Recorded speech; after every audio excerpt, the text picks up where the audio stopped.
কোটা বা অন্য ক্যাডার থেকে নয়, বরং উপসচিব পদে প্রশাসন ক্যাডার থেকেই শতভাগ পদোন্নতি চান এই ক্যাডারের কর্মকর্তারা। সকালে জনপ্রশাসন সচিবের সাথে দেখা করে এ দাবি জানান তারা। জনপ্রশাসন সচিব জানান, চলতি সপ্তাহেই অ্যাডমিনিস্ট্রেটিভ অ্যাসোসিয়েশনের সাথে বসবে কমিশন। বছর শেষের খুশি নগদে হবে বেশি। নগদ পেমেন্টে নির্দিষ্ট ক্যাটাগরির কেনাকাটায় 300 টাকা পর্যন্ত ক্যাশব্যাক।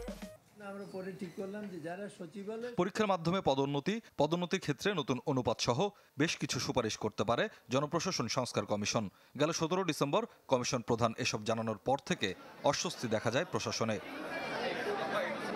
রোববার সকালে জনপ্রশাসন সচিবের কাছে আনুষ্ঠানিকভাবে প্রতিবাদ জানান প্রশাসন ক্যাডাররা।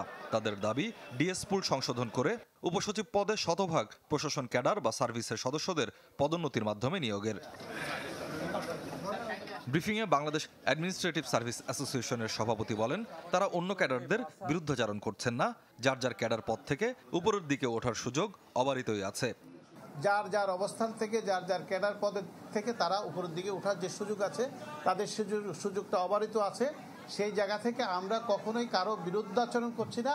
আমরা একটা রাষ্ট্রকে, জনপ্রশাসনকে কোনোভাবে যাতে অস্থিতিশীল না করা হয়, সেই জন্য আমাদের কর্মকর্তারা এখানে এসেছেন বিনীতভাবে অনুরোধ জানানোর জন্য। জনপ্রশাসন সচিব জানান, কয়েকটি মৌলিক বিষয় নিয়ে ভুল বোঝাবুঝি হচ্ছে। সুপারিশ এখনো খসড়া পর্যায়ে আছে।